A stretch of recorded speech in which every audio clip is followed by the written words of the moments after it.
জাতিকে শিখাইতেছেন এগুলা বলার জন্য, শিরকের দোহাই দিয়ে। ওই যে আমাদের মিডল ইস্টের পিউরিটান মুভমেন্ট, রিফর্মিস্ট মুভমেন্টের পর বুঝতে পেরেছেন, উম্মতে মুসলিমার কোন পিউরিটান মুভমেন্টের দরকার নাই, উম্মতে মুসলিমার কোন রিফর্মিস্ট মুভমেন্টের দরকার নাই।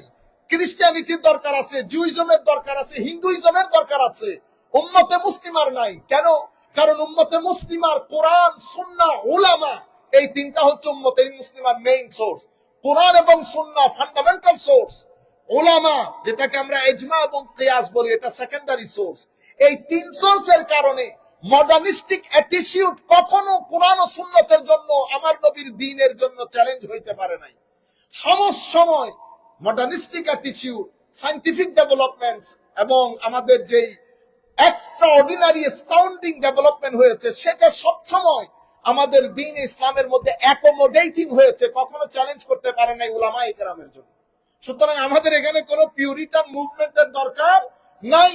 সকল সময়ে আমাদের নবীর উলামায়ে কেরাম ছিলেন, আছেন, থাকবেন।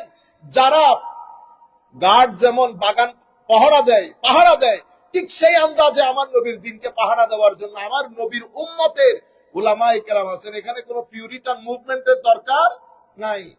তো আপনারা যে মুভমেন্ট শুরু করা হয়েছে এটাকে পিউরিটান মুভমেন্ট নাম দিয়েছেন।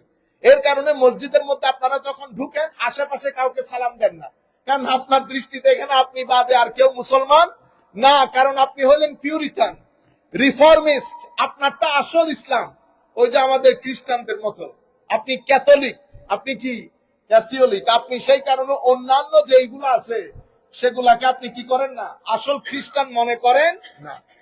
এই কারণে আপনি ডানে বামে কাউকে সালাম দেন না। আমাদের ধর্মের মধ্যে কোনো পিউরিটানের দরকার নাই, কোন রিফর্মিস্টের দরকার নাই। এই জন্য আমরা ইনশাআল্লাহ আলোচনা করব ট্রেডিশনাল ইসলামের উপরে। এটার নাম কি?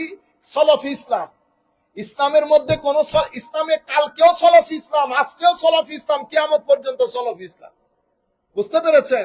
যখন প্লেন ছিল না, মানুষ ঘোড়ার পরে হেঁটে হজে যেতেন, এটা সলফি ইসলাম। আজকে প্লেন এসেছে, আজকেও সলফি ইসলাম। আপনি এটা বলতে পারবেন না নবীর জামানায় ছিল না, সুতরাং এটা অ্যাকসেপ্টেবল না। উলামায়ে কেরাম বসে মডার্নিস্টিক attitude, invention of the modern world, যে প্লেন, সেই প্লেনকে আধুনিক দুনিয়ার উলামায়ে কেরাম এসে বলেছেন আমরা প্লেনে করে হজে যাওয়া বৈধ, বরং উত্তম। কেন? সহি সালামতে গেলাম, সহি সালামতে হজটা করতে পারলাম। তাইলে প্লেন আমার নবীর ধর্মকে চ্যালেঞ্জ করতে পারে নাই। পেপার কারেন্সি আমরা এখন না বসে বসে মজা নিতেছি, পেপার কারেন্সি 100 বছরের মতো হারাম ছিল উম্মতে মুসলিমের মধ্যে। সেই পেপার কারেন্সি